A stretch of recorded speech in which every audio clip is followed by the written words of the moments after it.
السلام عليكم ورحمة الله وبركاته. الحمد لله الحمد لله وكفى وسلام على عباده الذين اصطفى. أما بعد فأعوذ بالله من الشيطان الرجيم. بسم الله الرحمن الرحيم. وقال الملك إني أرى 7 بقرات سمان يأكلهن 7 عجاف و7 سنبلات خضر وأخر يابسات يا أيها الملأ أفتوني في رؤياي إن كنتم للرؤيا تعبرون. آمنت بالله صدق الله العلي العظيم وصدق رسوله النبي الكريم ونحن على ذلك من الشاهدين والشاكرين والحمد لله رب العالمين. الحمد لله মহান আল্লাহ পাক রব্বুল আলামিনের দরবারে অশেষ শুকরিয়া যে আল্লাহ পাক রব্বুল আলামিন আমাদেরকে আজ 17 রমজান পবিত্র কোরআনুল কারীমের 15তম ধরেছে সুস্থতার সাথে বসার তৌফিক দান করেছেন, এজন্য সকলেই শুকরিয়া আদায় করি আলহামদুলিল্লাহ। আজকে যে রমজান 17 রমজান, এই রোজার সাথে ইসলামের একটা সূত্র আছে। ইসলামের প্রথম বিজয় আজকের দিনে হয়েছিল। ইসলামের প্রথম যুদ্ধ দ্বিতীয় হিজরিতে বদর যুদ্ধ হয়েছিল। কি যুদ্ধ? বদর যুদ্ধ। বদর যুদ্ধের বিজয়ী বদর যুদ্ধ আজকের এদিনে সংঘটিত হয়েছিল 17 রমজান। সাহাবায়ে কেরাম রাদিয়াল্লাহু আনহুম আজমাইন রাসূল আরবি হযরত মুহাম্মদ সাল্লাল্লাহু আলাইহি ওয়াসাল্লাম রোজা রেখে যুদ্ধ করেছেন। কি করেছেন? রোজা রেখে যুদ্ধ করেছেন। আল্লাহ পাক রব্বুল আলামিন সাহাবায়ে কেরামদেরকে বিজয় দান করেছেন, ইসলামকে বিজয় দান করেছেন। মুসলমানের সৈন্য ছিল মাত্র 300 জন, আর কাফেরদের সৈন্য ছিল 1000 জন। মুসলমানের তলোয়ার ছিল মাত্র 8টি, কাফেরদের তলোয়ার ছিল প্রায় 300টি। এরকম ভাবে আল্লাহ পাক রব্বুল আলামিন ইসলামকে বিজয় দান করেছেন। তো আজকের এই দিন অত্যন্ত গুরুত্বপূর্ণ একটি দিন। ইনশাআল্লাহ আমাদের বদর যুদ্ধের আলোচনা আসবে। তো আমাদের পূর্বে আলোচনা হয়েছিল ইউসুফ আলাইহিস সালাতু ওয়াস সালামকে নিয়ে। ইউসুফ আলাইহিস সালাতু ওয়াস সালাম তিনি জেলখানায় ছিলেন। সেখানে দুজন মানুষ দুটি স্বপ্ন দেখেছে, স্বপ্নের ব্যাখ্যা করেছিল। মনে আছে? ব্যাখ্যা করেছিল। একজনকে বলা হয়েছিল তোমার ফাঁসি হয়ে যাবে, আরেকজনকে বলা হয়েছিল তুমি এখান থেকে বের হয়ে বাইরে যাবে, তুমি আবার আগের জায়গায় বহাল থাকবে। এই পর্যন্ত আমরা গিয়েছিলাম। এখন আমাদের আজকের আলোচনা শুরু। যখন ওই ব্যক্তি জেল থেকে বের হয়ে যাবে, ওই ব্যক্তিকে ইউসুফ নবী বলছে যে ভাই, তুমি তো জেল থেকে বের হয়ে রাজার সান্নিধ্যে যাবা, রাজ দরবারে যাবা, তবে রাজ দরবারে একটু আমার কথা বলিও। জেলখানার মধ্যে একজন নির্দোষ একজন মানুষ জেলখানায় পড়ে আছে, যে অত্যন্ত ভালো ছিল, অত্যন্ত ভালো মেহেরবান এমন একটা মানুষ অন্যায় ছাড়া জেলখানায় পড়ে আছে, একটু এই কথাটা রাজাকে বলিও, বাদশাকে বলিও। সেও বলেছে হ্যাঁ আমি বলবো। তাকে শয়তানে বলিয়ে ফেলছে। কে বলেছে? শয়তানে। আয়াতের মধ্যে বলা হয়েছে وَقَالَ لِلَّذِي ظَنَّ أَنَّهُ نَاجٍ مِّنْهُمَا, ওই দুইজন ব্যক্তি থেকে যেই ব্যক্তি নিরাপদ থাকবে, উযকুরনি ইনদা রাব্বিকা, উযকুরনি ইনদা রাব্বিকা, রাজার কাছে গিয়ে, তোমার রবের কাছে গিয়ে, মনিবের কাছে গিয়ে আমার কথা একটু বলিও। ফাআনসাহু শাইতান, সে ব্যক্তি রাজার কাছে এই ঘটনা বলতে ভুলে গেছে, শয়তান তাকে ভুলিয়ে ফেলছে। যিকরা রাব্বিহিম ফালাবিসা ফিস সিজনি বিদআ সিনিন। সুতরাং ইউসুফ নবী অন্যায় ছাড়া জেলের মধ্যে দীর্ঘ একটা সময় ছিলেন। আসলে বিদআ সিনিন এর অর্থ কি? আরবি ভাষার মধ্যে 3 থেকে 9 এই সময়টাকে বলা হয় বিদআ সিনিন। সুতরাং কোন মুফাসসির কেরাম বলেন ইউসুফ নবী এরপরে 6 বৎসর জেলখানায় ছিলেন। কয় বৎসর? 6 বৎসর জেলখানায় ছিলেন। তো যাই হোক, ওই ব্যক্তি বের হয়ে গেল। এখন আজকে আমাদের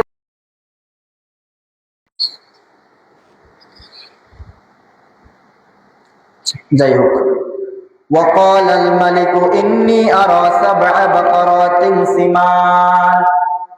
রাজা একদিন স্বপ্নে দেখতেছে, স্বপ্নটা কি, 7টা মোটা তাজা গাভীকে, 7টা জীর্ণ শীর্ণ দুর্বল গাভী খেয়ে ফেলছে।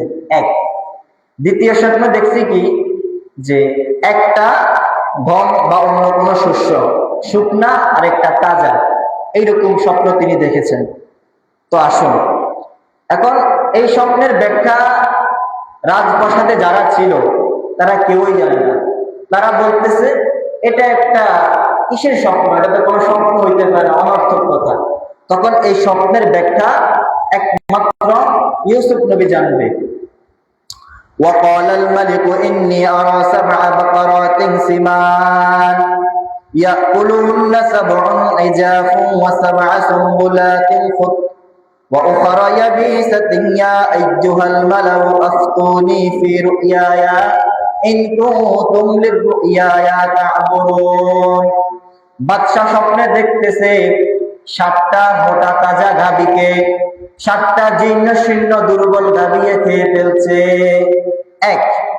দ্বিতীয় নম্বর, وسبع سنبلات خضر وأخرى يابسات।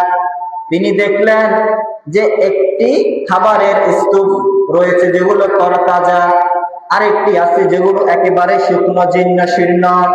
ইয়া আইয়ুহাল মালাউ আফতুনি ফি রুয়ায়া।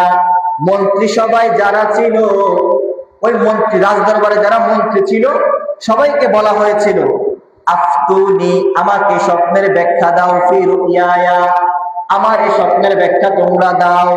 ইন কুনতুম লিরুইয়া তা'বুরুন, তোমরা যদি স্বপ্নের ব্যাখ্যা জানো তাহলে তোমরা আমাকে স্বপ্নের ব্যাখ্যা দাও।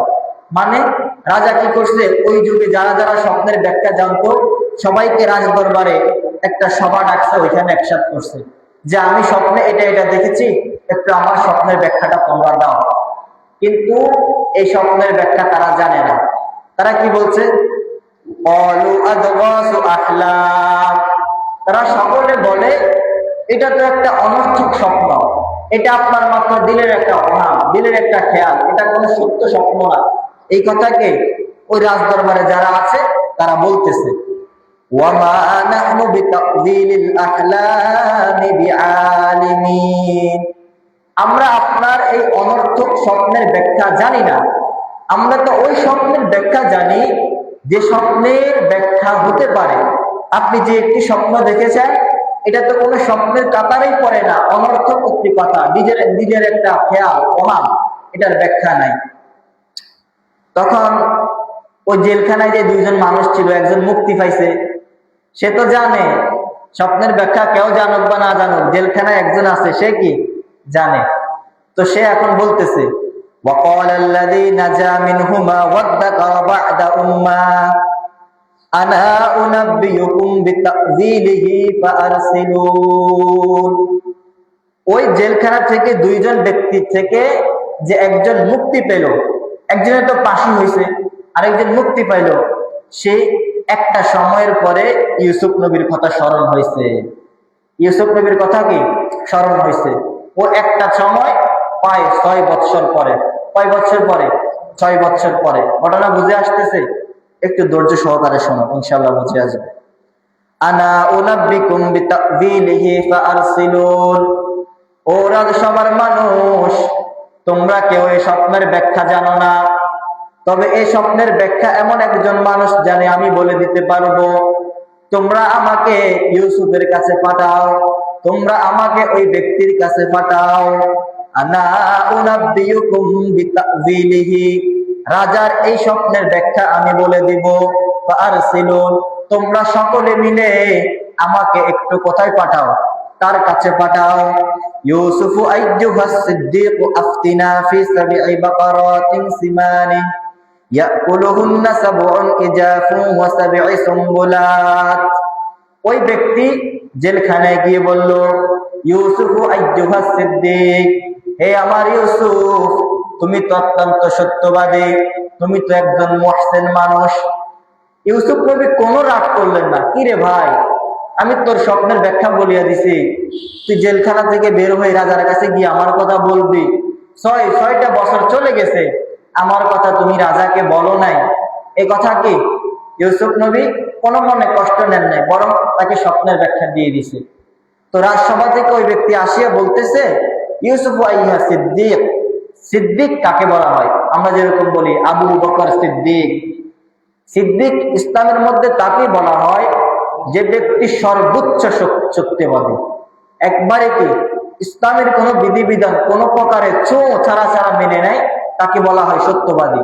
তো ওই ব্যক্তি আসিয়া বলতেছে, ইউসুফ আইয়ুহাস সিদ্দিক, ইউসুফ হে আমার সত্যবাদী মানুষ, আফতিনা, আপনি আমাদেরকে একটু ফতোয়া দেন, আপনি আমাদেরকে একটু স্বপ্নের ব্যাখ্যাটা জানিয়ে দেন। ইউসুফ নবী বললেন, কি স্বপ্ন? ফি সাব'i বাকারাতিন সিমানিন ইয়াকুলুহুন্না সাব'ু ইজাফ ওয়া সাব'i সুম্বুলাতিন খুদ্দিন ওয়া উখরা ইয়াবিসাত লাআল্লি আরজি'ু ইলান নাসি লাআল্লাহুম ইয়া'লামুন। রাজা তিনি স্বপ্নে দেখেছে 7টা মোটা তাজা গরুকে 7টা জীর্ণ শীর্ণ দুর্বল গরু খেয়ে ফেলেছে, এবং দেখেছে একটি সবুজ শ্যামল খাবারের স্তূপ, আবার দেখেছে একটি সবুজ শ্যামল আর একটি শুকনো। এই স্বপ্নের ব্যাখ্যা কি হতে পারে? রাজসভার কেউ তো এই স্বপ্নের ব্যাখ্যা জানে না। তখন ইউসুফ আলাইহিস সালাতু ওয়াস সালাম তিনি স্বপ্নের ব্যাখ্যা দিতেছেন। ক্বালা তাজরাউনা সাব'a সিনিনা দা'াবান ফামা হাসাদতুম ফাযারুহু ফি সুম্বুলিহি ইল্লা ক্বালিলাম মিম্মা তাকুলুন। এই স্বপ্নের ব্যাখ্যা হচ্ছে, তোমরা যে দেখছো 7টা মোটা তাজা গরুকে 7টা দুর্বল গরু খেয়ে ফেলেছে, মানে 7 বছর তোমরা এমন ফলাবা, অনেক ফসল হবে, পরে 7 বছর আর কোনো ফসল হবে না, পরে 7 বছর কি আর কোনো ফসল হবে না। ক্বালা তাজরাউনা সাব'a সিনিনা দা'বান, তোমরা 7 বছর টানা একেবারে ফসল করতেই থাকবে। ফামা হাসাদতুম, যখন তোমরা ফসল কাটবে, ফাযারুহু ফি সুম্বিলাতিন ইল্লা ক্বালিলাম মিম্মা তাকুলুন, তোমরা খাবারের জন্য যাহা কিছু রাখবা সেগুলা ছাড়া বাকি সবগুলাই তোমরা গুদামজাত করবা। বাকি সবগুলাই কি করবা? তোমরা গুদামজাত করবা। সুম্মা ইয়াতি মিন বা'দি যালিকা সাব'উন শিদাদ ইয়াকুলনা মা কদ্দামতুম লাহুন্না ইল্লা ক্বালিলাম মিম্মা তুহসিনুন। এই 7 বছর পরে আরেক 7 বছর এমন আসবে, এই 7 বছরের মধ্যে কোনো ফসল আর হবে না। কোনো ফসল কি হবে না? শুধু মিশর নয়, ওই ফিলিস্তিনের কানান শহর বা আশেপাশে যত শহর আছে, কোন শহরের মধ্যে আর কোনো ফসল হবে না। সব মানুষ ফসল নেওয়ার জন্য তোমাদের কাছে আসবে। তোমাদের কাছে কি আসবে? তাহলে 7টা জীর্ণ শীর্ণ গরু 7টা মোটা তাজা গরুকে খেয়ে ফেলছে। এই স্বপ্নের ব্যাখ্যা দিলেন এটা, যে 7 বছর ফসল ফলবে আর 7 বছর ফসল ফলবে না। দ্বিতীয় ব্যাখ্যা, সুম্মা ইয়াতি মিন বা'দি যালিকা আমুন ফীহি ইউগাসুন নাস ওয়া ফীহি ইয়াসিরুন। ওই যে দেখেছি এক স্তূপ সবুজ শ্যামল খাবার, আরেক স্তূপ একেবারে শুকনা খাবার। এই স্বপ্নের ব্যাখ্যা কি? তো এই স্বপ্নের ব্যাখ্যা হচ্ছে, ওই 7 বছর পরে 8ম বছর আকাশ থেকে এই পরিমাণ বৃষ্টি হবে, এই পরিমাণ ফল হবে, তোমরা ফলের রস নিংড়াইয়া নিংড়াইয়া খাইবা। তোমরা ফলের রস কি নিংড়িয়ে নিংড়িয়ে পান করবা। এই কথা ইউসুফ নবী তাদেরকে বলে দিলেন। তো এই কথা তাদেরকে বলে দেওয়ার পর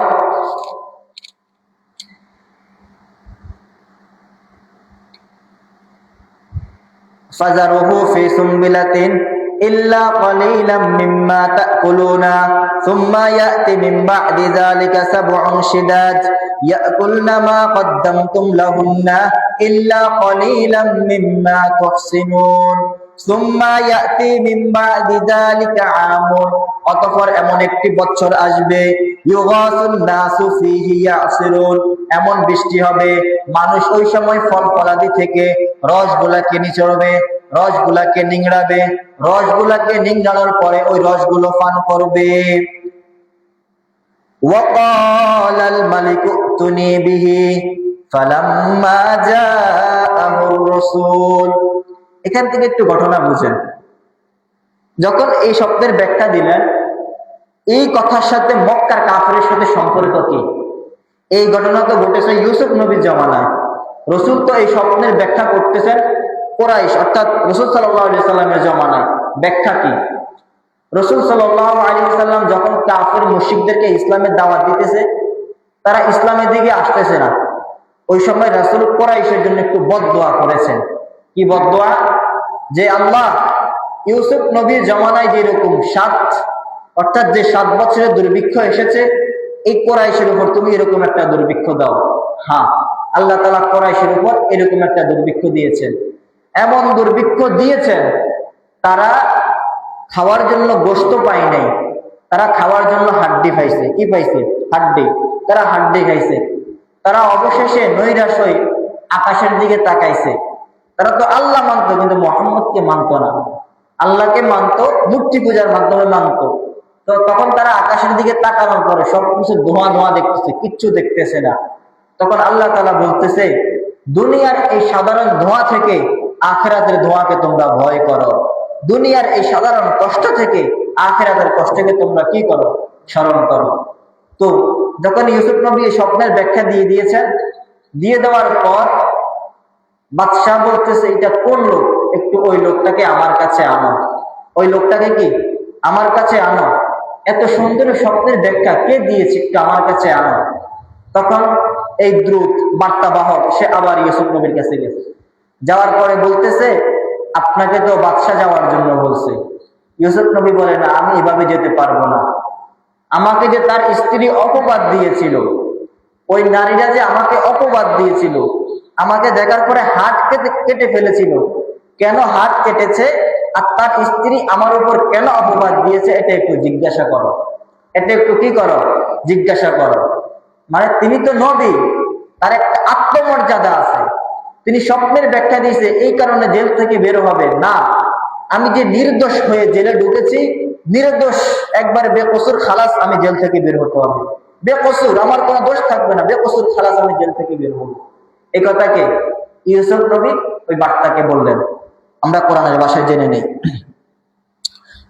ওয়াকালাল মালিকু তুনি বিহি, বাদশা বলল, আমার কাছে ওই ব্যক্তিকে নিয়ে আসো।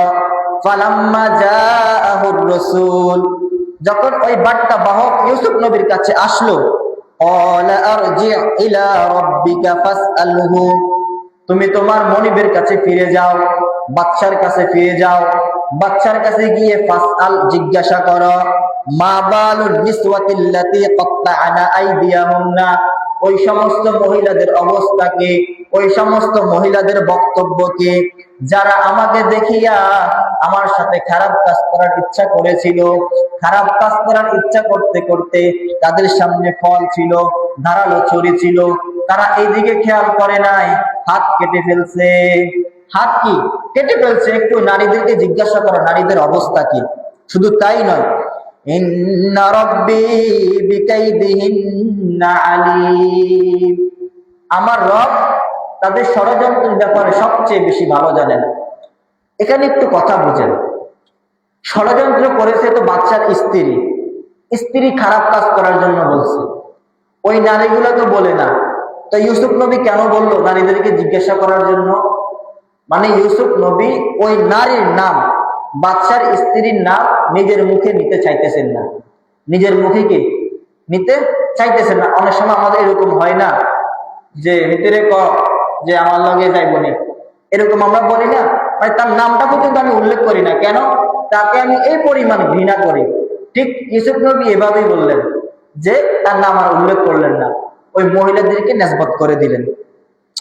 قال فما خطبكن إذ رأتن يوسف عن نفسه قلنا حاش لله ما علمنا عليه من سوء قالت امرأة العزيز الآن حصحص الحق أنا رأته عن نفسه وإنه لمن الصادقين।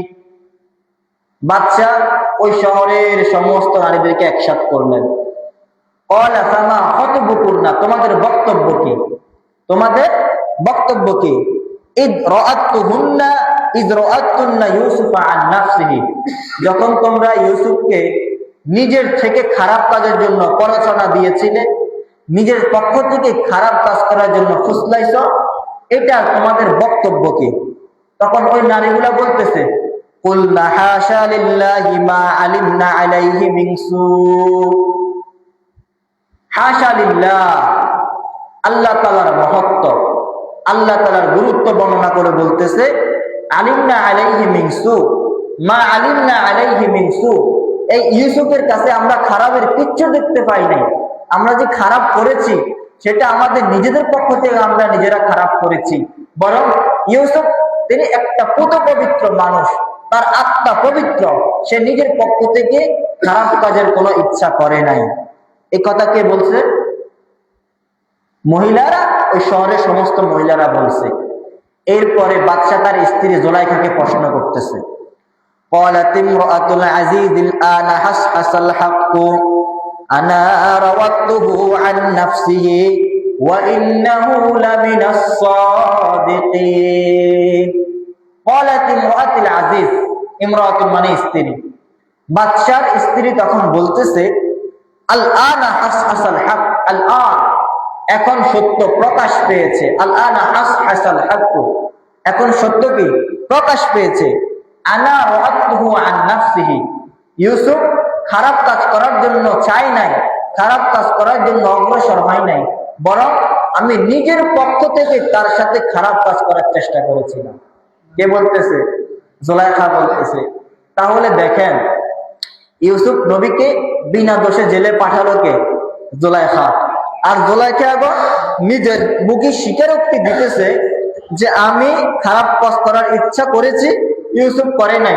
সত্য যখন প্রকাশ হয়ে গিয়েছে, ইন্নাহু লামিনাস সাদিকিন, ইউসুফ তিনি সত্যবাদীদের অন্তর্ভুক্ত ছিলেন। ইউসুফ তিনি সত্যবাদী, আমি হচ্ছি মিথ্যাবাদী। ইউসুফ কোনো খারাপ কাজ করার ইচ্ছা করে নাই, আমি নিজের পক্ষ থেকে খারাপ কাজ করার ইচ্ছা করেছি। যালিকা লিয়া'লামা আন্নী লাম আখুনহু বিল গায়ব ওয়া আনা আল্লাহু লা ইয়াহদি কাইদাল খাইনিন। জুলাইখা এই কাজটা কেন করলো? জুলাইখা ইউসুফ নবীর সাথে খারাপ কাজের ইচ্ছা কেন করলো? এই কাজ করার ইচ্ছা ছিল যাতে এই জিনিসটা প্রকাশ পেয়ে যায় যে বাদশার অনুপস্থিতিতে, বাদশার কি অনুপস্থিতিতে সে তার খেয়ানত করে না, সে তার কি বাদশার খেয়ানত করে না, মানে কোনো একটা স্বামী স্ত্রী থেকে দূরে আছে, ওইটা প্রমাণ করার জন্য যে স্ত্রী স্বামীর কোনো খেয়ানত করে না, বরং স্ত্রীর সঙ্গে এই ব্যক্তি খেয়ানত করতে আসছে, এইটা বাস্তবায়ন করার জন্য জুলাইখা এত জাল জানলো। এত জাল কি পাতলো। তুমি যত প্রকারই ষড়যন্ত্র করো না কেন, তোমার সমস্ত ষড়যন্ত্রকে এক সেকেন্ডে একবারে ধূলিসাৎ করে দিবেন কে? আল্লাহ।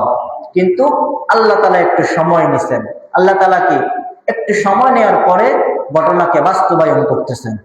যালিকা লিয়া'লামা আন্নী লাম আখুনহু বিল গায়বি, আমি এই জিনিসটা আমার রাজাকে জানানোর জন্য, আমার স্বামীকে জানিয়ে দেওয়ার জন্য। আমার স্বামী যখন অনুপস্থিত থাকে, উপস্থিত থাকে না, ওই সময় আমার স্বামীর খেয়ানত আমি করি না, আমার স্বামীর খেয়ানত আমি করি না, আমার ইজ্জতের হেফাজত করি, আমার স্বামীর হককে আমি আদায় করি, এই জিনিসটা প্রমাণ করার জন্য। ওয়া আন্নাল্লাহা লা ইয়াহদি কাইদাল খাইনিন, যারা খেয়ানত করে তাদেরকে আল্লাহ তাআলা সফল কাম করেন না, যারা স্বামীর হকের খেয়ানত করে তাদেরকে আল্লাহ তাআলা সফল কাম করেন না, যারা অন্যের হকের ব্যাপারে খেয়ানত করেন তাদেরকে আল্লাহ তাআলা সফল কাম করেন না। কাজেই আমরা আমানতের খেয়ানত করা যাবে না। একটা হাদিস, রাসূল সাল্লাল্লাহু আলাইহি সাল্লামের হাদিস, আলা কুল্লুকুম রাঈন ওয়া কুল্লুকুম মাসউলুন আন রাইয়াতিহি। আমরা সকলে দায়িত্বশীল, আমরা সকলেই কি দায়িত্বশীল। আমাদের দায়িত্বের ব্যাপারে আমাদেরকে প্রশ্ন করা হবে। আলা কুল্লুকুম রাঈন ওয়া কুল্লুকুম মাসউলুন আন রাইয়াতিহি। আমরা সকলেই দায়িত্বশীল, আমাদের সকলকেই দায়িত্বের ব্যাপারে প্রশ্ন করা হবে। ওয়াল ইমামু রাঈন আন রাইয়াতিহি ওয়া মাসউলুন আন রাইয়াতিহি। তুমি রাজা, তুমি বাদশা, তুমি এমপি, তুমি মন্ত্রী, তুমি চেয়ারম্যান, তুমি মেম্বার, যে হও না কেন, তোমার ব্যাপারে এই প্রজাদের সাথে তুমি কিরূপ আচরণ করেছ সেই ব্যাপারে তোমাকে কিয়ামতের দিন প্রশ্ন করা হবে। সেই ব্যাপারে কি কিয়ামতের ময়দানে প্রশ্ন করা হবে। আমি বাবা, আমার সন্তানের ব্যাপারে আমাকে কিয়ামতের ময়দানে প্রশ্ন করা হবে। আমি মা, আমাকে আমার সন্তানের ব্যাপারে প্রশ্ন করা হবে। আমি ভাই, আমার বোনের ব্যাপারে কিয়ামতের ময়দানে আমাকে প্রশ্ন করা হবে। এক কথায় আলা কুল্লুকুম রাঈন, সাবধান, জেনে রাখো তোমরা সকলেই দায়িত্বশীল। ওয়া কুল্লুকুম মাসউলুন আন রাইয়াতিহি, তোমাদের প্রত্যেককেই তোমাদের দায়িত্বের ব্যাপারে প্রশ্ন করা হবে। এরকম ভাবে স্ত্রী, সেও দায়িত্বশীল তার স্বামীর ইজ্জতের হেফাজতের ব্যাপারে, তার স্বামীর হক আদায়ের ক্ষেত্রে এবং ঘরের সামানা পাহারা দেওয়ার ক্ষেত্রে স্ত্রী দায়িত্বশীল। সে যদি খেয়ানত করে সেও আল্লাহ তাআলার কাছে জবাবদিহি করতে হবে। এরকম ভাবে প্রত্যেকটা সেক্টরে একেবারে শুরু থেকে শেষ, আমার পারিবারিক জীবন, সামাজিক জীবন, রাষ্ট্রীয় জীবন, যে জীবনই হোক না কেন, প্রত্যেকটা জীবনে আমি একজন দায়িত্বশীল ব্যক্তি। আমার দায়িত্বের ব্যাপারে আমাকে অবশ্যই প্রশ্ন করা হবে। যদি আমি আমার প্রশ্নের উত্তর দিতে পারি, জবাবদিহিতা করতে পারি, তাহলে আমি নাজাত। আর যদি আমি জবাবদিহিতা করতে না পারি, তাহলে আমি চির একবারে দুঃখের জায়গা জাহান্নামে যেতে হবে। আল্লাহ তাআলা আমাদের সবাইকে আমাদের দায়িত্বকে রক্ষা করার তৌফিক দান করুন। তো জুলাইখা এই কাজ কেন করলো? প্রমাণ করার জন্য, স্বামীর কাছে ভালো সাজার জন্য, যে ওগো স্বামী, তুমি যখন থাকো না, আমি তোমার ইজ্জতের হেফাজত করি। আমি তোমার কি করি? ইজ্জতের হেফাজত করি। তোমার বাড়ি ঘর সবকিছু আমি দেখাশোনা করি, তুমি আমাকে খারাপ মনে করো না। এরপরে জুলাইখা নিজে নিজে বলতেছে, 20 পারার একবারে 13 নম্বর পারা শুরু, ওয়ামা উবাররিউ নাফসি। আমি বলতেছি না যে আমি পবিত্র, আমি বলি আমি মুক্ত। আমার নফস, মানুষের নফস আছে না, আমরা যে বলি মনের ধোঁকা, নফসের ধোঁকা, এই নফস 3 প্রকার। নফস কত প্রকার? 3 প্রকার। নফসে লাওয়ামা, নফসে আম্মারা, নফসে সু। নফসে সু, নফসে আম্মারা, নফসে মুতমাইন্না, নফসে লাওয়ামা। নফসে লাওয়ামা কাকে বলা হয়? যে নফসটা সব সময় গুনাহ করার জন্য টপকে। যে গুনাহটা কি? যে নফসটা সব সময় গুনাহ করার জন্য লাফালাফি করে, ওই নফসকে বলা হয় নফসে লাওয়ামা। কখনো শুনছেন যে নফসেরও আবার প্রকার আছে? আমাদের যে অন্তর, এই অন্তর 3 প্রকার। অন্তর কত প্রকার? 3 প্রকার। এক প্রকারের অন্তর হচ্ছে নফসে লাওয়ামা, যে নফসটা সবসময় গুনাহ করার জন্য লাফালাফি করে, নফসে আম্মারা। আরেক প্রকার হচ্ছে নফসে আম্মারা। নফসে আম্মারা বলা হয় যে নফসটা ভালো কাজ করার প্রতি বেশি ধাবিত, খারাপ কাজ করতে চায় না। যেমন আমরা 5 ওয়াক্ত নামাজ পড়তে চাই, রোজা রাখতে চাই, হজ ফরজ হলে হজ আদায় করতে চাই, যাকাত ওয়াজিব হলে আমরা যাকাত দিতে চাই। এটা হচ্ছে নফসে আম্মারা। আরেকটা হচ্ছে নফসে মুতমাইন্না। কোরআন শরীফের মধ্যে আছে না, ইয়া আইয়াতুহান নাফসুল মুতমাইন্না ইরজিই ইলা রাব্বিকি রাদিয়াতাম মারদিয়া ফাদখুলি ফি ইবাদি ওয়াদখুলি জান্নাতি।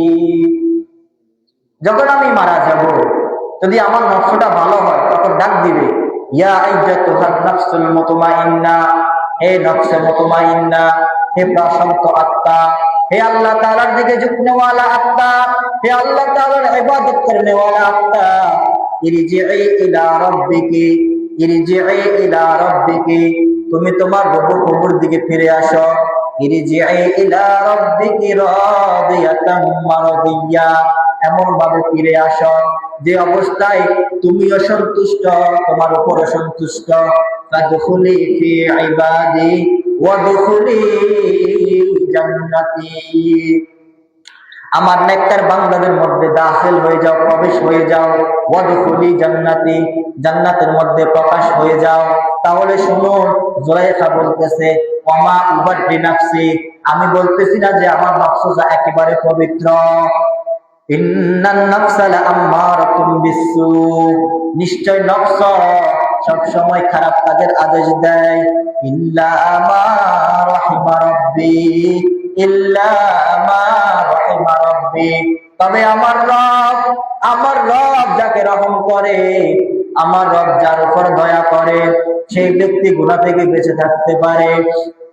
আমার রব যে ব্যক্তির উপর রহম করে না, আমার রব যে ব্যক্তির উপর দয়া করে না, ওই ব্যক্তি গুনাহের কাজ থেকে বেঁচে থাকতে পারে না। ইন্না রাব্বি গফুরুর রহিম, আমার প্রভু ক্ষমাকারী, আমার প্রভু রহমকারী, আমার প্রভুকে ক্ষমাকারী, আমার প্রভু দয়ালু। এই কথা জুলাইখা বলছেন। এরপরে বাদশাহ জুলাইখা যখন এই কথা বলছে, জুলাইখাকে এই কথা বলছে, জুলাইখাও স্বীকারোক্তি দিল, জুলাইখা নিজে নিজে থেকে গুনাহের কাজের চেষ্টা করলো, ইউসুফ নির্দোষ।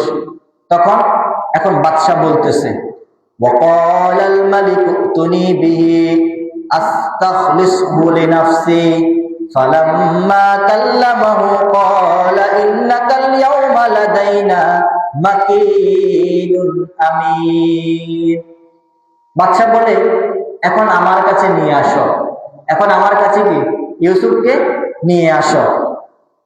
আস্তাখলিসহু লিনাফসি, আমি আমার একেবারে ঘনিষ্ঠ বানিয়ে নিব। কাকে? ইউসুফকে। বিনা দোষে জেলে পাঠাইছে, এখন বলতেছে আমি আমার এই বান্দাকে, আমি এই ইউসুফকে আমার ঘনিষ্ঠ বানিয়ে নিব, আমার কি ঘনিষ্ঠ বানিয়ে নিব। এই কথা রাজা বলতেছে। ফালাম্মা কাল্লামাহু, যখন কথাবার্তা হলো, ক্বালা ইন্নাকাল ইয়াউমা লাদাইনা মাকিনুন আমিন, ইউসুফ শুনে রাখো, আজকের এই দিনে তুমি আমাদের কাছে একেবারে ঘনিষ্ঠের একজন মানুষ, আমাদের কাছে তুমি বিশ্বস্ত একজন মানুষ। তুমি ওই দিন বলেছ আমি খেয়ানত করি নাই, ছোট একটা বাচ্চা সাক্ষী দিয়েছিল, যদি ইউসুফের জামা পিছন থেকে ছিঁড়া হয় তাহলে জুলাইখা দোষী, আর যদি ইউসুফের জামা সামনের দিক থেকে ছিঁড়া হয় তাহলে ইউসুফ দোষী। এই কথা ওই দিন ছোট বাচ্চা সাক্ষী দিয়েছিল। আমরা ওই দিন সাক্ষী মিলে যাওয়ার পরে তোমাকে জেলে পাঠালাম। তবে শুনে রাখো ও ইউসুফ, আজকের এই দিনে তুমি আমাদের একেবারে ঘনিষ্ঠ একজন মানুষ, আজকের এই দিনে তুমি আমাদের বিশ্বস্ত একজন মানুষ। আমি তোমাদেরকে এই রাজসভার দায়িত্ব দিব, এই রাজসভার কি দায়িত্ব দিব। قال اجعلني على خزائن الأرض إني حفيظ عليم। এখান দিয়ে একটু ঘটনা আছে যেটা কোরআন উল্লেখ হয় না, তাফসীরের কিতাবে আছে। ওই ঘটনাটা হচ্ছে ইউসুফ আলাইহিস সালাতু ওয়াস সালামকে যখন জেল থেকে আনা হয়েছে, রাজ দরবারে ইউসুফ নবী রাজাকে স্বপ্নের ব্যাখ্যা আবার বলছেন যে স্বপ্নে যে দেখেছেন 7টা মোটা তাজা গরুকে 7টা দুর্বল গরু খেয়ে ফেলছে, এটা হচ্ছে 7 বছর আমাদের ফসল ভালো হবে, 7 বছর দুর্ভিক্ষ থাকবে। তখন আমাদের কি করতে হবে? যে গমটা আমরা ফলা বোঝা, মানে গম ছিল, গমরে এরকম গমের আটা বানায় তারা রুটি বানায় খাইতো। তো এই গমগুলাকে আমরা গমের শীষের মধ্যে রাখবো। কোথায় রাখবো? গমের শীষে। শীষ থেকে আমরা এই গমগুলাকে খুলবো না। যদি শীষ থেকে আমরা গমগুলাকে খুলি তাহলে গম নষ্ট হয়ে যাবে। গমের যে শীষ আছে ওই শীষের মধ্যে যদি আমরা গমগুলাকে রাখি তাহলে গম আর নষ্ট হবে না। এই কথাটা অতিরিক্ত ইউসুফ আলাইহিস সালাতু ওয়াস সালাম বাদশাকে বলে দিলেন। মানে তিনি যে স্বপ্নের ব্যাখ্যা জানেন, তিনি যে একজন প্রজ্ঞাবান মানুষ ছিলেন, বিজ্ঞ মানুষ ছিলেন, এটা প্রমাণ হয়ে গেল। ওই সময় ইউসুফ নবী বলতেছে, বাদশাকে বলতেছে, قال اجعلني على خزائن الأرض إني حفيظ عليم। বাদশা, আপনি আমাকে এই জমিনের দায়িত্ব দিয়ে দেন, মানে অর্থ মন্ত্রণালয়ের দায়িত্ব আপনি আমাকে দিয়ে দেন, অর্থমন্ত্রী কি আপনি আমাকে বানিয়ে দেন। এই কথা কে বলতেছে? ইউসুফ বলতেছে। কারণ যে সময় ইউসুফ নবী জেলে গেলেন ওই সময় ওই বাদশা ছিলেন অর্থমন্ত্রী। এরপরে জায়গার সময়ের পরিবর্তন হতে হতে ওই অর্থমন্ত্রী হয়ে গেলেন তৎকালীন যুগের বাদশা। ইউসুফ নবী জেলে গেলেন, জেল থেকে আসলেন, স্বপ্নের ব্যাখ্যা দিলেন। এখন যেহেতু ইউসুফ নবী এই ব্যাপারে বেশি বেশি অভিজ্ঞ মানুষ, কে বলেছে কোরআনের মধ্যে রাজনীতি নাই? কোরআন দিয়ে অর্থ মন্ত্রণালয় চালানো যাবে না? অবশ্যই যাবে। আপনি 39টা মন্ত্রণালয় বাংলাদেশে আছে, প্রত্যেকটা মন্ত্রণালয়ের কথা কোরআনে আছে। অর্থ কিভাবে আপনি অর্থ সঞ্চয় করবেন, কিভাবে আপনি অর্থ পৃথিবীতে মানুষের কাছে পৌঁছাবেন, সেই ব্যাপারে কোরআনে আছে। যারা বলে কোরআন শুধুমাত্র ইবাদত করার জন্য, কোরআন দিয়ে দেশ চালানো যাবে না, তাদের জন্য এই আয়াতগুলো। দেখেন কত সুন্দর করে দেশ চালাবে, সামনে আসতেছে, আশ্চর্য হয়ে যাবেন। ইউসুফ নবী কিভাবে এত সুন্দর করে পুরো দেশকে নিয়ন্ত্রণ করেছেন। কোথায় মিশর আর কোথায় কানাআনের ফিলিস্তিন। ফিলিস্তিন ইউসুফ নবীর জন্মস্থান ছিল, কানাআন একটি শহর আছে, ওই কানাআন শহর থেকে ফিলিস্তিনে আসছেন, সেখান থেকে জেলখানায় গেছেন, জেলখানা থেকে বের হওয়ার পর এখন অর্থ মন্ত্রণালয়ের দায়িত্ব রাজার কাছে চাইতেছেন, বলতেছেন ক্বালা জাআলনি আলা খাযাইনিল আরদি, এই জমিনের খাজানার দায়িত্ব আপনি আমাকে দিয়ে দেন, অর্থাৎ আমাকে আপনি অর্থমন্ত্রী বানিয়ে দেন। ইন্নী হাফিজুন আলিম, আমি এর রক্ষণাবেক্ষণের ব্যাপারে অভিজ্ঞ। আমি কি জমিন রক্ষণাবেক্ষণের ব্যাপারে কি অভিজ্ঞ। হাফিজ, আলিম, আমি এটাকে রক্ষণাবেক্ষণ করব। আলিম, আমি এই ব্যাপারে ভালো জানি কিভাবে জমিনকে রক্ষণাবেক্ষণ করতে হয়। যাক, যখন তিনি অর্থমন্ত্রীর দায়িত্ব চাইলেন তাকে অর্থমন্ত্রী বানিয়ে দেওয়া হলো। অর্থমন্ত্রী কি বানিয়ে দেওয়া হলো। আল্লাহ তাআলা বলেন وَكَذَلِكَ مَكَّنَّا لِيُوسُفَ فِي الْأَرْضِ يَتَبَوَّأُ مِنْهُ حَيْثُ يَشَاءُ نُصِيبُ بِرَحْمَتِنَا مَن نَّشَاءُ وَلَا نُضِيعُ أَجْرَ الْمُحْسِنِينَ। আল্লাহ তাআলা বলেন 10 ভাই চেয়েছিল ইউসুফ নবীকে হত্যা করে ফেলার জন্য, আমি এভাবেই মানুষকে জমিনের আধিপত্য দান করি, এভাবেই আমি কি মানুষকে জমিনের ক্ষমতা দান করি। সুতরাং ওয়াকাযালিকা মাক্কান্না লিইউসুফা, আমি ইউসুফ আলাইহিস সালাতু ওয়াস সালামকে জমিনের ক্ষমতাধর বানিয়েছিলাম, জমিনে তাকে আমি ক্ষমতা দিয়েছিলাম। ইয়াতাবাওয়াউ মিনহা হাইসু ইয়াশা, তিনি এই জমিনের যেখানে চায় সেখানেই তিনি বসবাস করতে পারতেন। মিশরের অর্থমন্ত্রী, আচ্ছা বাংলাদেশের অর্থমন্ত্রী যে আছে সে যদি চায় লক্ষ্মীপুর জমি কিনে ঘর করতে পারবে না? অবশ্যই পারবে। ঠিক আল্লাহ তাআলা বলে আমি ইউসুফ নবীকে এই পরিমাণ ক্ষমতা দান করেছিলাম, সে জমিনের যেখানে চায় সেখানে গিয়ে থাকার জায়গা বানাতে পারবে। কিন্তু তিনি কোথাও যাননি, মিশরে রয়ে গেলেন। নসিবু বিরহমাতিনা মান নাশা ওয়ালা নুদিউ আজরাল মুহসিনিন। আল্লাহ তাআলা বলে যারা ইহসানকারী, যারা মানুষের ব্যাপারে দেখাশোনা করে, মানুষ বিপদে পড়লে দেখাশোনা করে, অসুস্থ হলে তাদেরকে একটু দেখাশোনা করে, তাদের প্রতিদান আমি আল্লাহ কখনো নষ্ট করি নাই। আমি আল্লাহ তাদেরকে প্রতিদান দিয়ে থাকি। নসিবু বিরহমাতিনা, আমার রহমতের অংশ তাদেরকে দিয়ে থাকি। মান নাশাউ, যাকে আমি আল্লাহ চাই। ওয়ালা নুদিউ আজরাল মুহসিনিন, আমি আল্লাহ মুহসিন ব্যক্তিদের প্রতিদানকে নষ্ট করি নাই। তিনি মুহসিন কিভাবে ছিলেন? যখন তিনি জেলখানায় গেলেন, জেলখানায় যাওয়ার পর দেখলেন যে যারা অসুস্থ তাদেরকে সেবা দান করেছেন। এরপরে যারা চিন্তাগ্রস্ত থাকতেন, পেরেশানির মধ্যে থাকতেন, তাদের কাছে গিয়ে পেরেশানকে দূর করার চেষ্টা করতেন। কে করেছেন? ইউসুফ নবী আলাইহিস সালাতু ওয়াস সালাম করেছেন। কাজেই এই সিফাতগুলা আমাদের ভিতরে রাখা উচিত। আরে ভাই, একটা মানুষ হাসপাতালে অসুস্থ, এখন আমাদের সমাজে হয়েছে কি জানেন? আমরা কি করি, রে অমুক বাড়ির অমুকে অসুস্থ, আসলে আমার আত্মীয় দিক দিয়ে বাতি যাওয়া লাগে, যদি না যাই কি বলবে, যদি না যাই কি বলবে, এই দিক দিকে তাকাই আমরা যাই। এই দিক দিয়ে আমরা যাই না যে হায়রে ভাই একটা মানুষ হাসপাতালে অসুস্থ, তাকে একটু দেখতে যাওয়া উচিত, তাকে একটু কি দেখতে দেওয়া উচিত। যখন কেউ অসুস্থ ব্যক্তিকে দেখার জন্য যায় তার গুনাহ মাফ হয়ে যায়, তার গুনাহ কি মাফ হয়ে যায়। এখন আমরা যাই না কেন? গেলে হয়তো 1 কেজি আপেল নেওয়া লাগবে 400 টাকা, 1 কেজি মালটা নেওয়া লাগবে 380 টাকা, সাদা আঙ্গুর নিলে হবে না, কালা আঙ্গুর 500 টাকা, তরমুজের সিজন 1 কেজি তরমুজ 500 টাকা, হ্যাঁ এরকম ভাবে 1 ডজন মালটা হচ্ছে 360 টাকা। এই ভয়ে আমরা যাই না।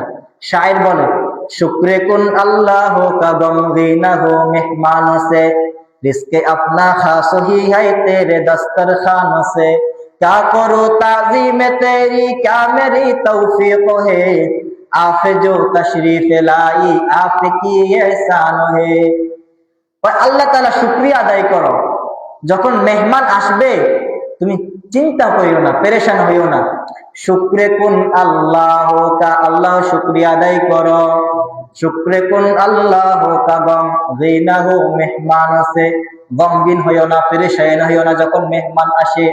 রিস্কে আপনা খাস হি হায় তেরে দস্তরখান সে, হতে পারে সে তোমার টেবিলে খানা খাইতেছে, তোমার ঘরে খানা খাইতেছে, তবে সে তোমার রিজিক খাচ্ছে না, সে তার রিজিক খাচ্ছে। সে কি তার রিজিক খাচ্ছে, তোমার ঘরে তোমার টেবিলে তোমার দস্তরখানে খাচ্ছে, কিন্তু সে তার রিজিক খাচ্ছে, তোমার রিজিক খাচ্ছে না।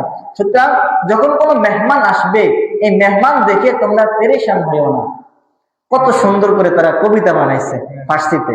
শুকরে কুন আল্লাহ কা গম গিনাহু মেহমান সে, शुक्र कुन अल्लाह का गम गीनहु मेहमान से, रिस्क अपना खास ही है तेरे दस्तरखान से, क्या करो ताज़ीम तेरी क्या मेरी तौफीक है, আমি তোমার কি সম্মান করব, আমার কি তৌফিকে আছে।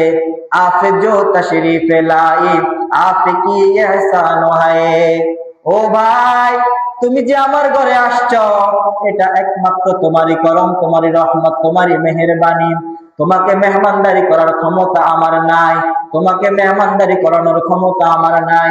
যদি আল্লাহ তাআলা আমাকে রহম না করেন, যদি আল্লাহ তাআলা আমার উপর রহমত দান না করেন, আমার উপর কি রহমত দান না করেন, কাজেই আমার ঘরে যদি মেহমান আসে আমরা চিন্তা হব না, পেরেশান হব না, আমরা শুকরিয়া আদায় করব। আরে ভাই তুমি আমার ঘরে আসছো, তোমার রিজিক নিয়ে তুমি আসছো, তোমার রিজিক নিয়ে কি তুমি আসছো, ঠিক আছে তো ভাই। ইনশাআল্লাহ যখন মেহমান আসবে আমরা সকলেই খুশি মনে থাকবো। যতটুকু সামর্থ্য, আমি যদি মাছ খাই আমি তাকে মাছ খাওয়াবো, তাকে তো আমি গোশত খাওয়াতে আমাকে হাদিসে বলে নাই। হ্যাঁ আমার মাছ খাওয়ার সামর্থ্য আছে, আমার শাক খাওয়ার ক্ষমতা আছে, আমি তাকে মাছ আর শাক খাওয়াবো। আমি পুরো বছর গোশত কিনি না, কেন আমি তার জন্য গিয়ে গোশত কিনবো? যদি আমার সামর্থ্য থাকে তাহলে আমি খাওয়াবো। আর আমরাও যাদের ঘরে মেহমান হয়ে যাব, সে আমাকে যে খাবার খাওয়ায় সেটা নিয়ে আমি সন্তুষ্ট থাকবো। আমার মনে এটা কেন আসবে, হ্যাঁ শ্বশুর বাড়িতে আসলাম, নানার বাড়িতে আসলাম, আজকে যদি নানা নানি থাকতো ঠিকই আমাকে গোশত দিয়া ভাত দিত, নানা নানি যেহেতু নাই, মামা মামি আমাকে খানা খাওয়াইতেছে না, এটা আমার মনে কেন আসবে? আমার রিজিকে যা ছিল আমি তা খাইতেছি। তাহলে আমরা যারা মেহমান হয়ে যাব আমাদের মনে এটা থাকতে হবে, আমাদের রিজিকে যা আছে আমরা তা খাবো। আর আমরা যারা মেজবান থাকবো আমরাও একটু চিন্তা করব যে তাদেরকে কিভাবে ভালো খাওয়ানো যায়, তাদেরকে কি ভালো খাওয়ানো যায়। তাহলে দুদিক থেকে যখন এগানা বেগানা বেগানা এগানা সওয়াজ, বেগানা কি এগানা সওয়াজ, যখন দেখেন দুইটা দুই দিকে বেগানা বেগানা, যখন দুই দিলের মহব্বত হয় বেগানা এগানা সওয়াজ, বেগানা কি হয়ে যায় এগানা হয়ে যায়, বেগানা আত্মীয় হয়ে যায়, এগানা হয়ে যায়।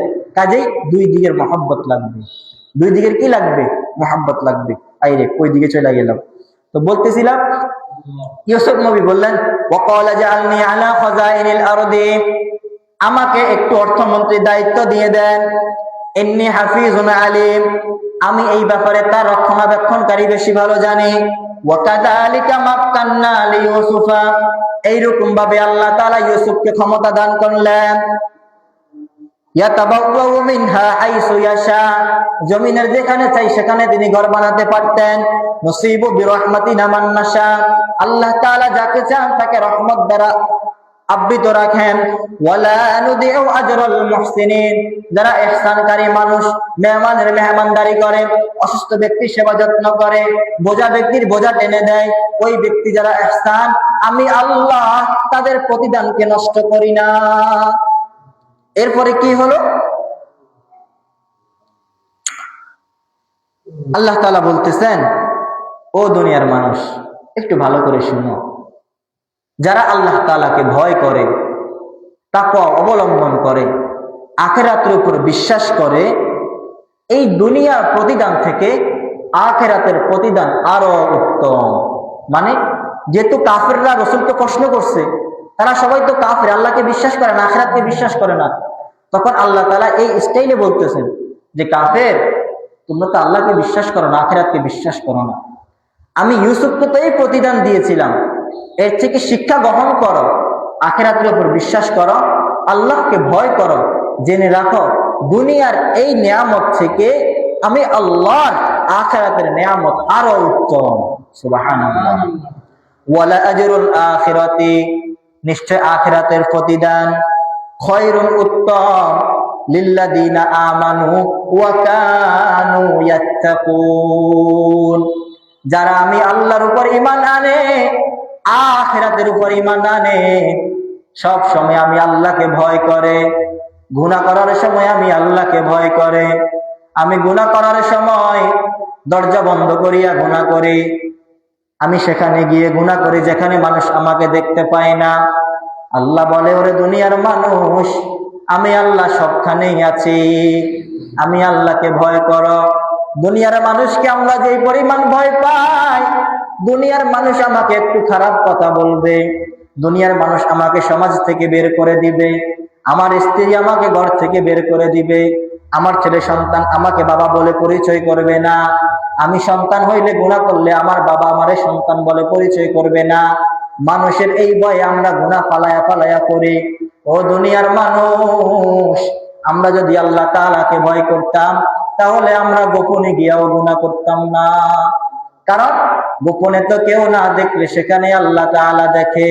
এই জন্য আল্লাহ তাআলা বলতেছেন, ও দুনিয়ার মানুষ, আমি আল্লাহকে যদি ভয় করো, আখিরাতের উপর যদি বিশ্বাস করো, তবে শুনে রাখো এই দুনিয়ার নিয়ামত থেকে আমি আল্লাহর আখিরাতের নিয়ামত আরো উত্তম। আমি আল্লাহর কি আখিরাতের নিয়ামত আরো উত্তম। ভাই, এই ঘটনা শুনে শুধু কান সুখ করা আমাদের উদ্দেশ্য না, ঘটনা শুনলাম মজা পাইলাম, এটা আমাদের উদ্দেশ্য না। এই ঘটনা থেকে আমরা কি শিক্ষা গ্রহণ করলাম সেটা আমাদের উদ্দেশ্য, সেটা আমাদের কি উদ্দেশ্য। এরপরে কিছু ঘটনা কোরআনে উল্লেখ নাই, তাফসিরে আছে। সেই ঘটনা কি? ওই 7 বছর আসলো, কি 7 বছর আসলো, অনেক ফসল হলো, সবাই যাই হোক, যে বছর ধান একটু ভালো হয়, কি আমিষ নাকি আইস যে বলেন, যে ধানে একটু ভালো হয়, তখন কি সবার কৃষকের মুখে হাসি না? আরে এবার ধান ভালো হয়েছে, হ্যাঁ, সব ছড়া আর ছড়া, পোকা আমার ধান কাটতে পারে নাই, ইঁদুরে আমার ধান কাটতে পারে নাই, থোকায় থোকায় আমার ধান। কৃষক যেরকম খুশি হয়। যাই হোক, ওই 7 বছর অনেক ফসল হয়েছে, সবাই খুশি। তো সবাই খুশি হওয়ার পর কি করছে? গোডাউনে খাবার রেখে দিছে। গোডাউনে কি রাখছে? খাবার রাখছে। যেগুলো তাদের খাবার জন্য দরকার সেগুলো তো খাইতেছে, সেগুলো আলাদা করে তারা গোডাউনে গুদামজাত করেছে খাবার। কি করেছে? গুদামজাত খাবার করেছে। এবং বীজ আমরা তো এরকম করি, যদি বেশি দাম হয় 5 মণ রাখি সিদ্ধ করার জন্য, 5 মণ রাখি বিক্রি করার জন্য, 1 মণ রাখি জ্বালা ফালানোর জন্য, রাখি কিনা? তো মনে করেন যে তারাও ঠিক এইরকম করেছে, তারাও কি এরকম করেছে। তো 7 বছর চলে গেল, 7 বছরে কি শেষ। 7 বছর পরে 8 নম্বর বছর ইউসুফ নবী স্বপ্নের ব্যাখ্যা দিল কি 7 বছর পরে দুর্ভিক্ষ আসবে, মানে দুর্ভিক্ষ আসবে। এখন দুর্ভিক্ষ চলে আসছে। তো দুর্ভিক্ষ চলে আসার পর ইউসুফ নবী কি করলেন? পুরো পৃথিবীতে এলান করে দিলেন যে মিশরের মধ্যে কম দামে খাবার পাওয়া যায়, রেশন, টিসিবির কার্ড বলে আর কি। যেমন এখন ফ্যামিলি কার্ড দিব, কি দিব? ফ্যামিলি কার্ড দিবে, টিসিবি কার্ড, 500 টাকার মাল 250 টাকা, মনে করেন যে এইরকম, কি এইরকম খাবারের অফার, কম দামে খাবার বিক্রি করা। এখন থেকে নাকি আজ থেকে? তাহলে কোরআনে রাজনীতি আছে না নাই? দেশ কিভাবে চালাইতে হবে কোরআনে আছে না নাই? ইউসুফ নবী কি করলেন? একটু অফার দিয়ে দিলেন। কি দিলেন?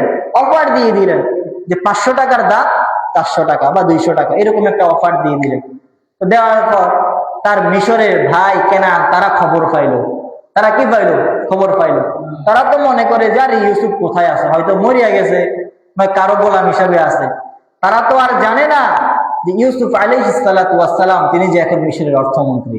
ওই 10 ভাই কি 10 ভাইও জানে না, তার আপন ভাই বিনিয়ামিনও জানে না, তার বাবা ইয়াকুবও জানে না, কেউই জানে না, কেউই কি জানে না। তো এই দুর্ভিক্ষ হওয়ার পর তারা ভাইরা ইউসুফ নবীর কাছে আসলো খাবারের জন্য। তার ভাইয়ের কাছে কি খাবারের জন্য আসলো, অর্থমন্ত্রীর কাছে খাবারের জন্য আসলো। এখন আসুন কোরআনের মধ্যে, ওয়াজাআ ইখওয়াতুন ইউসুফ ক্বাদ ফাদাখালু আলাইহি ফাআরাফাহুম ওয়া হুম লাহু মুনকিরুন। ভাইরা সবাই মিলে ইউসুফ নবীর কাছে আসলো, ইউসুফ নবীর সিংহাসনে প্রবেশ করলো, ইউসুফ নবীর মন্ত্রণের মধ্যে প্রবেশ করলো। ইউসুফ নবী ভাইদেরকে দেখিয়া চিনতে পারলেন। ইউসুফ নবী কি ভাইদেরকে দেখিয়া চিনতে পারলেন, কিন্তু ভাইরা চিনে না। ভাইরা কি একটা ভাইও ইউসুফ নবীকে চিনে নাই, ইউসুফ নবী ভাইকে চিনে ফেলছে। হ্যাঁ, ওয়াজা ইখওয়াতুন ভাইরা আসলো ইউসুফের কাছে, ফাদাখালু আলাইহি ইউসুফের কাছে প্রবেশ করলো, ফাআরাফুহুম ইউসুফ নবী তাদের সবাইকে চিনে ফেললেন, লাহু ওয়া হুম লাহু মুনকিরুন তারা কেউ ইউসুফ নবীকে চিনতে পারলো না। ওয়ালাম্মা জাহাজাহুম বিজাহাজিহিম ক্বালা তুনি বিআখিল লাকুম মিন আবিকুম আলা তারাউনা আন্নী উফিল কাইলা ওয়া আনা খায়রুম মুনজিলিন। ইউসুফ নবী খাবার কিভাবে দিতেন? বর্তমানে আমাদের খাবার দেয় কি 2 কেজি তেল, 2 কেজি চাউল, হ্যাঁ, একটা লবণ, হলুদ মরিচ, এটাই তো। ইউসুফ নবী তৎকালীন যুগে খাবার দিতেন, একটা ওট যেই পরিমাণ খাবার নিতে পারে, সুবহানাল্লাহ বলবেন না? একটা ওট যেই পরিমাণ খাবার বহন করতে পারে একটা মানুষকে ওই পরিমাণ খাবার দিতেন। তাহলে চিন্তা করেন এই 7 বছরে কি পরিমাণ খাবার হয়েছে, কি পরিমাণ কি খাবার হয়েছে। বাকি 7 বছর এইরকম ভাবে সবাইকে খাবার দিতে থাকবে, যে আসবে তাকে একটা ওট যে পরিমাণ খাবার নিতে পারে এই পরিমাণ খাবার তাকে দেওয়া হবে। তো 10 ভাইকে 10টা ওট ভর্তি খাবার দিল, 10টা কি ওট ভর্তি খাবার দিল। তখন 10 ভাই বলতেছে আমাদের ছোট একটা ভাই আছে, আমাদের একটা বাবা আছে, যদি তাদেরকে দিতেন। ইউসুফ নবী বলে না, যারা এখানে আছে উপস্থিত থাকে তাদেরকে আমি খাবার দিতে পারবো। যারা কি ফ্যামিলি কার্ড শো করবে, পিসিবি কার্ড শো করবে, তাদেরকে আমি খাবার দিব।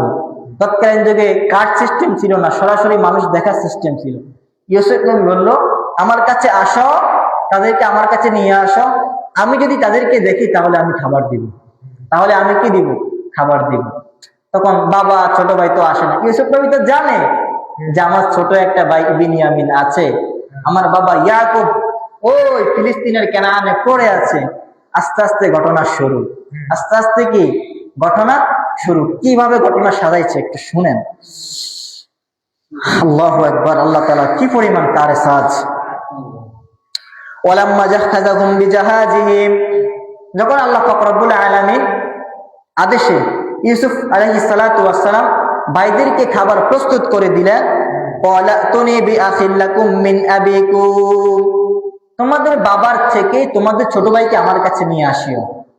তোমাদের যে আরেকজন সৎ ভাই আছে, বাপ শরিক ভাই, কারণ বাপ এক মা 2 জন, মা কি 2 জন, বাপ তো এক, তাহলে তোমাদের বাপ শরিক ভাইকে আমাদের কাছে কি নিয়ে আসিও। বাপ একজন, মা না ভিন্ন, তোমাদের বাবার কাছ থেকে আমার কাছে নিয়ে আসিও। আলা তারাউনা আন্নী উফিল কাইলা ওয়া আনা খায়রুল মুনজিলিন, তোমরা কি দেখো না যে আমি সবাইকে খাবার মেপে মেপে পরিমাণে খাবার দিই, কাউকে কম খাবার দেই না। তোমার ভাইকে যদি নিয়ে আসো আমি তোমার ভাইকে খাবার দেব। আর তোমরা তো দেখছো যে আমি তোমাদেরকে মেহমানদারি করতেছি সুন্দরভাবে, যদি তাকে আনো তাকে সহ সবাইকে আমি মেহমানদারি করব। সবাইকে আমি কি করব? মেহমানদারি করব। ঘটনা বুঝতেছেন সবাই না কষ্ট হইতেছে? না বুঝলে একটু বলবেন, তাহলে অন্যভাবে বুঝাবো। এই কথা বললো যে আমার কাছে নিয়ে আসবা, তাহলে আমি তো মাপে কম দেই না। উফিল কাইল, আমি মাপে পরিপূর্ণ দেই। একটা জাতি ছিল, যে জাতির উপরে আল্লাহ তাআলা বিপদ দিয়েছেন। কিসের বিপদ জানেন? উন আছে না, মাথার উন, উকুনের বিপদ। এরপরে ব্যাঙে ডাকা, দফা দেয়, ব্যাঙের ডাকার বিপদ দিয়েছিলেন। বিপদটা কি? এই বিপদ দিয়েছেন। কেন দিয়েছেন? তারা ওজনের মধ্যে কম দিত। ওজনে কি দিত? কম দিত। ও ব্যবসায়ী ভাইরা যারা আছেন, ওজনে কম দিবেন না, প্রয়োজনে একটু বাড়াইয়া দিবেন। একটু কি বাড়াইয়া দিবেন, নিজের কাছ থেকে যাবে, যাতে কারো দাবির নিচে না থাকেন। আর যে জিনিসটা বাড়াইয়া দিবেন, আল্লাহর রাস্তে দিয়ে দিবেন, মাপে কম দিবেন না। চিন্তা করেন, পূর্ববর্তী উম্মতরা মাপে কম দিত, তাদের উপর বিপদ এসেছে। জিনা করত, তাদের উপর বিপদ এসেছে। এক জাতি মাপে কম দিত, বিপদ এসেছে। এক জাতি জিনা করত, তাদের উপর বিপদ এসেছে। এক জাতি হত্যা করত, তাদের উপর বিপদ এসেছে। আমরা যে উম্মত, আমরা যে জাতি, আমরা ওজনেও কম দেই, জেনাও করি, হত্যাও করি। আমাদের উপর যদি বিপদ আসে, কি পরিমাণ বিপদ আসবে একটু চিন্তা করেন। পূর্বের জাতি এক একটা গুনাহ করেছে, আল্লাহকে একটা বিপদ দিছে। আমরা তো সবগুলো গুনাহ করতেছি, সবগুলো গুনাহ আমাদের বিপদের ভিতরে আছে। আমি আমার দিকে তাকাই, আমি ভালো না। আপনি আপনার দিকে তাকান, আল্লাহ জানে। সবাই এরকম। যখন নিজের দিকে তাকাবেন, যে ব্যক্তি নিজের দোষ তালাশ করে সেই ব্যক্তি তো বুদ্ধিমান। অপরের দোষ যে ব্যক্তি তালাশ করে সে বুদ্ধিমান না। আমার নিজের ভিতরে দোষ আছে কিনা সেটা আমি তালাশ করবো, তাহলে আমি বুদ্ধিমান। সে কি করতেছে না করতেছে সেটা আমার তালাশের বিষয় না, সেটা আমার কি তালাশের বিষয় না। আমি তাকে সৎ কাজের আদেশ দিব, অসৎ কাজের নিষেধ করব। সে কি দোষ করে না করে সেটা নিয়ে তো আমি ঘুরানো বেড়ানো আমার কোনো কাজ না, আমি আমাকে নিয়ে দেখব। তো বলতেছি, তোমাদের বাবার কাছ থেকে তোমার ছোট ভাইকে নিয়ে আসিও। যদি ছোট ভাইকে নিয়ে আসো, তাহলে আমি পরিমাপে একবারে বরাবর দিব এবং উত্তম মেহমানদারির ব্যবস্থা আমি সিংহাসনে করব। এই কথা ইউসুফ নবী তাদের ভাইকে বললেন।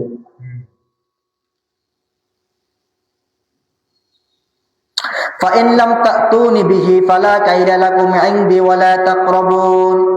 সাবধান, তোমরা যদি তোমাদের ছোট ভাইকে না আনো, তোমরা যদি তোমাদের ছোট ভাইকে আমার কাছে না আনো, সামনে যখন তোমাদের খাবার শেষ হয়ে গেলে আমার কাছে আসবে, তোমাদের খাবার শেষ হয়ে গেলে যখন আমার কাছে আসবে, আমার কাছে আসলে আমি তোমাদেরকে আর খাবারও দিব না, তোমরা আমার নিকটবর্তী হইতে পারবা না, তোমাদেরকে আমি মেহমানদারি করব না। এই কথা কি ইউসুফ নবী তাদেরকে বলে দিলেন, তাদেরকে বলে দিলেন।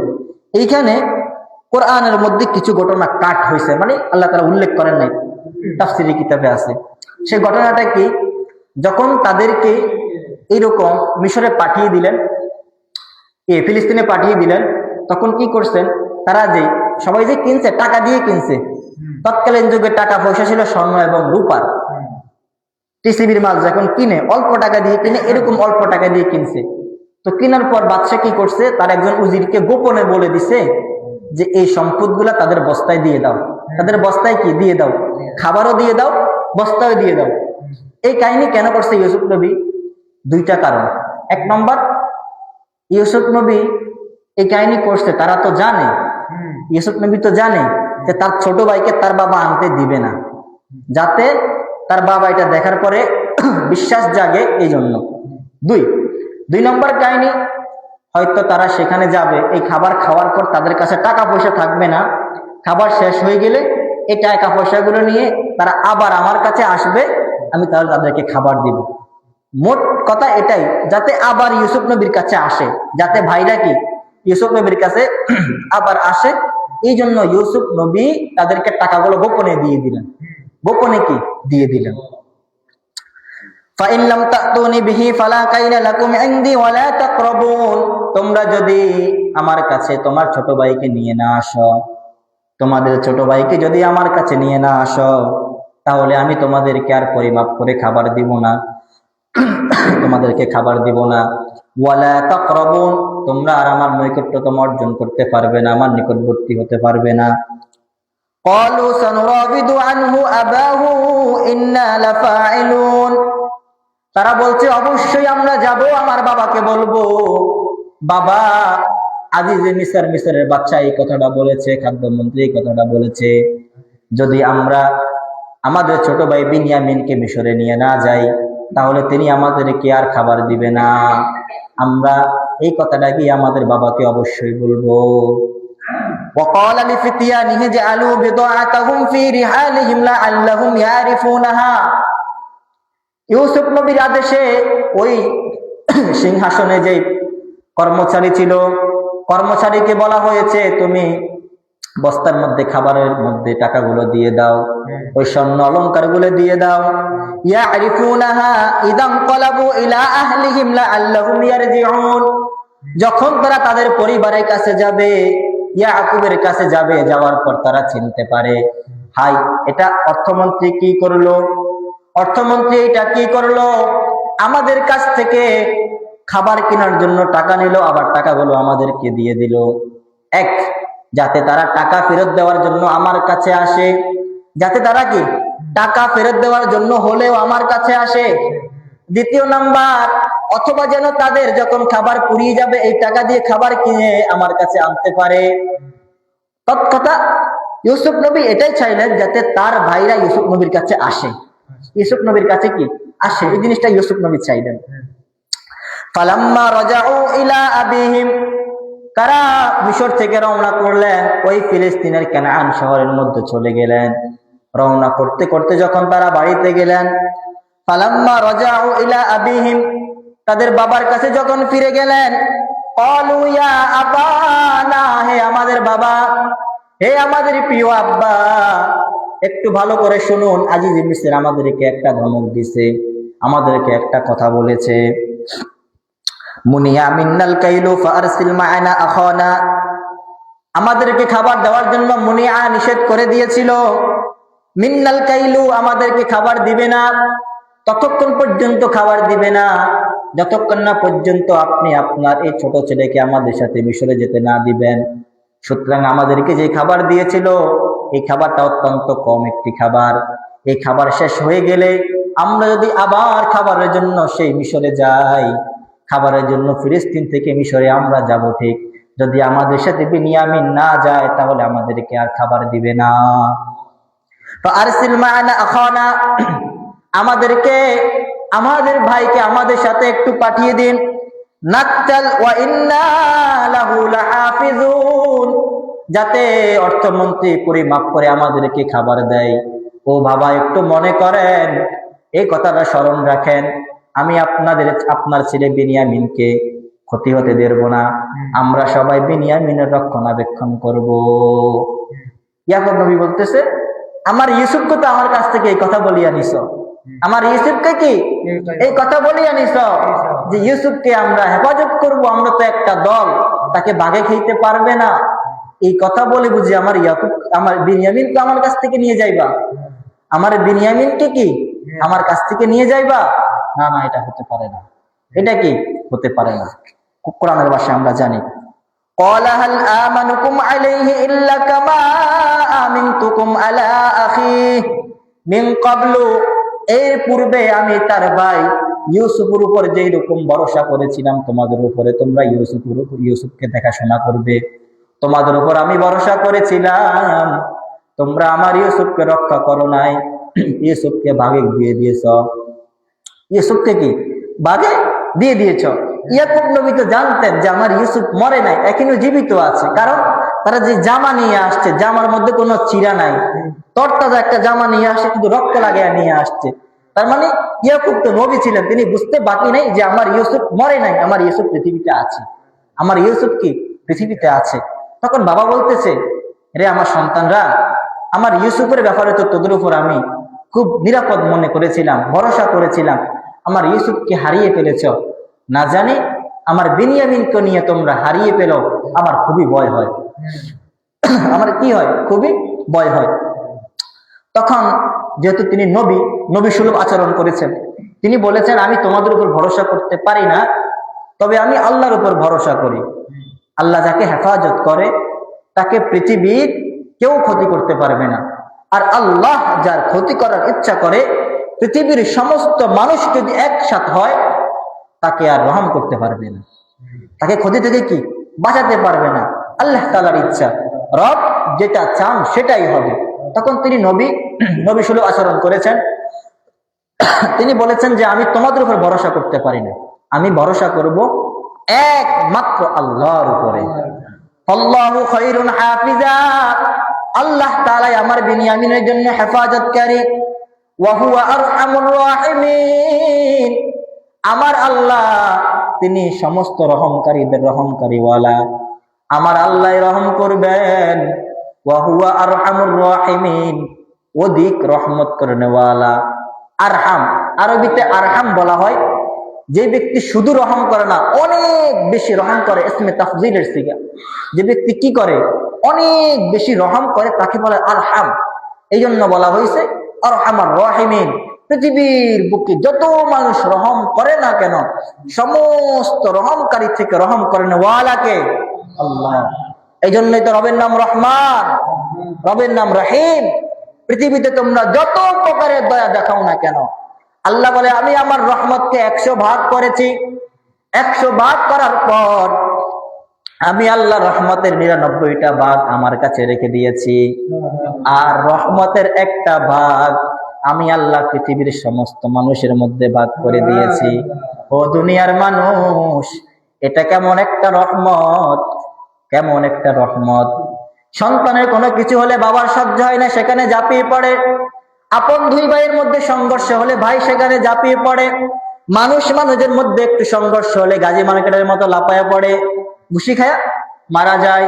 ওই 100 ভাগ রহমত থেকে আমি আল্লাহ এই 1 ভাগ রহমতকে পৃথিবীর সমস্ত মানুষ, পৃথিবীর সবকিছুর মধ্যে ভাগ করে দিয়েছিলাম।